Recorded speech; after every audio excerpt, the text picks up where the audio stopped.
social, dignity, prevent them from going to school, and that is very harmful to their mental and physical development.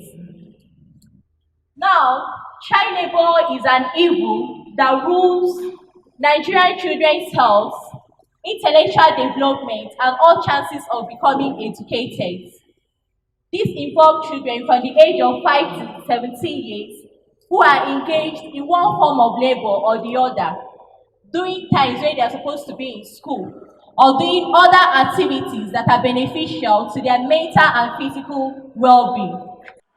Hawking on the streets during school time, transportation of heavy loads, child prostitution, and so on and so forth. Now, child labor in Nigeria is a fact. But there are so many children who does well that doesn't match to their age and physical ability. Sometimes these children have to do this work, and at the end of the day, they will not earn anything.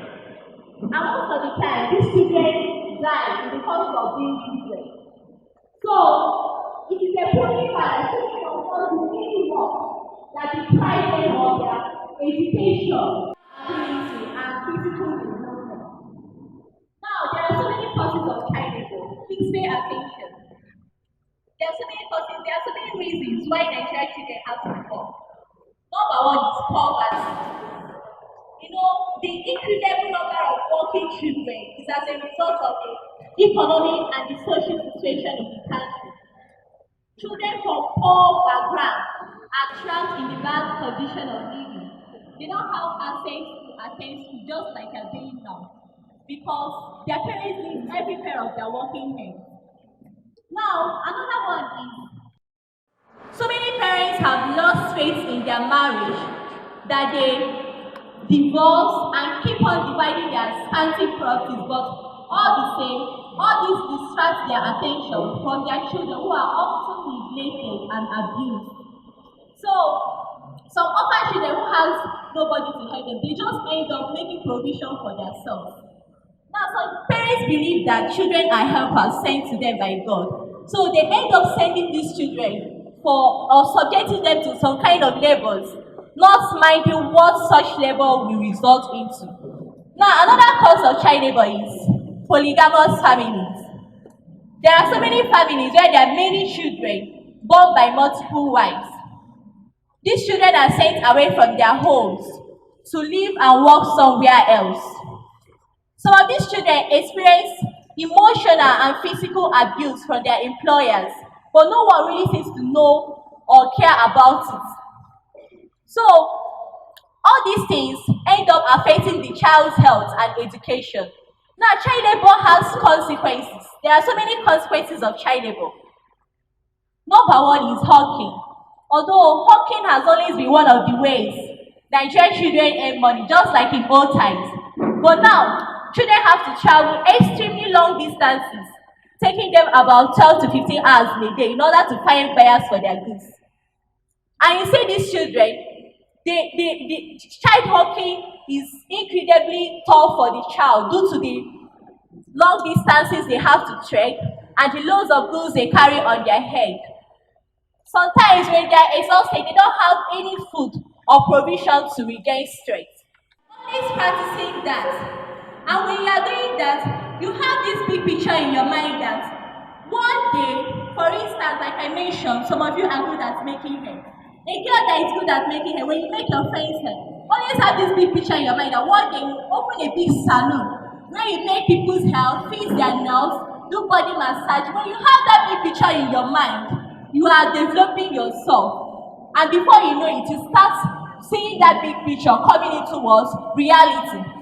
So another way you can also develop yourself, or by applying yourself carefully, is also by doing things, those your skills. When you do it constantly, you start earning money from it.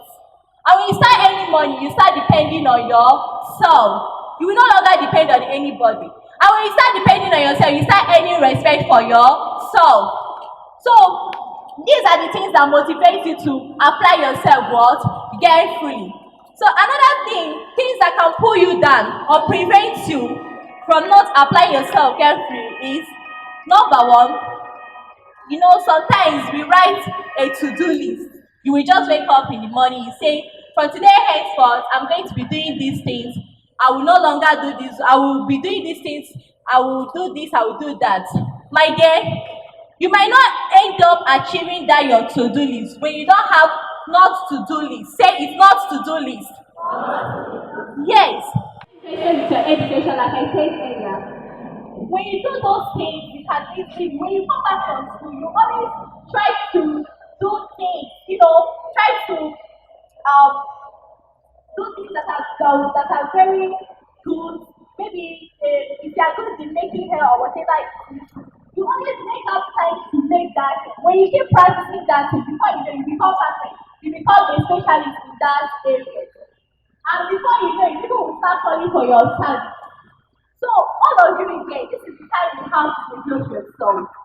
You know that so many people that finish school today, they don't have any work. You realize that? Why is it that they don't have any work? Probably they did not develop their skill because they don't have anything to do apart from that their certificate. They just depend on government work or whatever. But here you are, getting this information today on how to develop yourself, on how to apply yourself carefully, so that tomorrow when you come out, you can be able to stand out. You can employ people, even people from junior section. You can employ people. Do you know that your phone can help you in life? You cannot just use your phone to be chatting and just be wasting your time. You can use your phone and develop yourself. We are always practicing those things you are good at. We are always practicing them. You have your elderly ones. You tell them, Auntie, please video me. When you video me, put me on Facebook, put me on Instagram, put me on WhatsApp. And when people see that, they will applaud you, they will praise you, they say, yeah, this person is doing very good. And before you know it, people will start calling you to do that thing. Do you know that? So these are the ways you develop yourself. You don't just use the phone to make call and be chatting. No.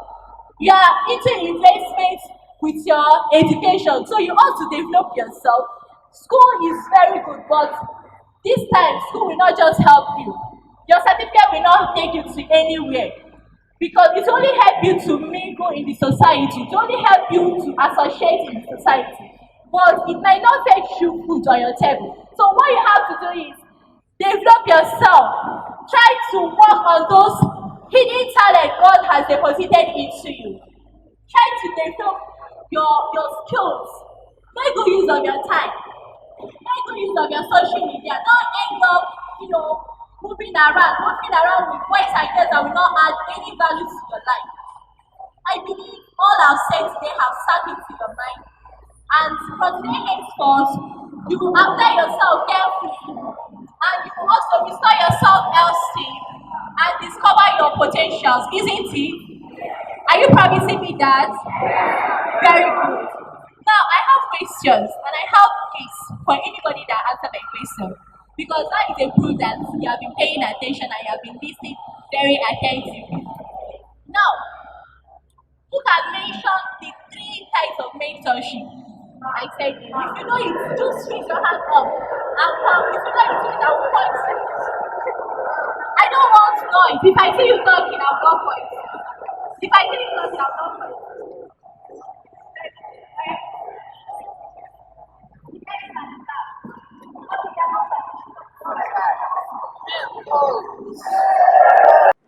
How can you prevent yourself from becoming this person? If you know it, I mentioned how many ways? How many did I mention?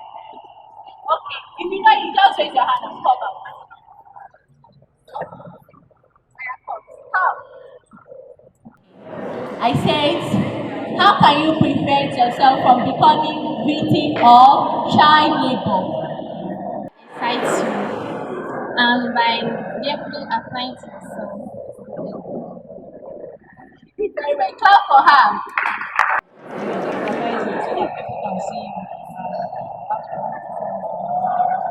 Thank you very much. You try, but it's not easy. I need somebody that will give me the correct answer.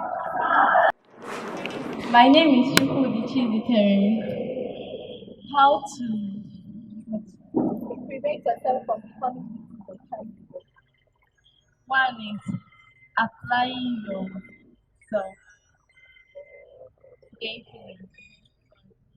Then the second one is mentorship. Then the third one is developing yourself based to. Then the fourth one is developing your potential. Very good. Give her a sound of applause. She answered the question and academically things. Then she told us the three different types of mentorship, and they are illustrial mentorship, hands-on mentorship, and accidental mentorship. She said illustrial mentorship means when you see someone with a vision something like Destiny Etiko, Pet Edochie, you're longing or dreaming to be like them. You can dream of being a Hollywood actress or actor, so you can flex your life, do any other things. Then hands-on mentorship means someone that is close to you, your mentor to like your reverend father in your church can be your hands-on mentorship. Then she also told us residential mentorship. That is when it's raining, you went to the market or went to visit your friend. Then the rain beats you, you thought you seriously ill. That is them. Wow, very good. I'm very happy. Clap for her, clap for her.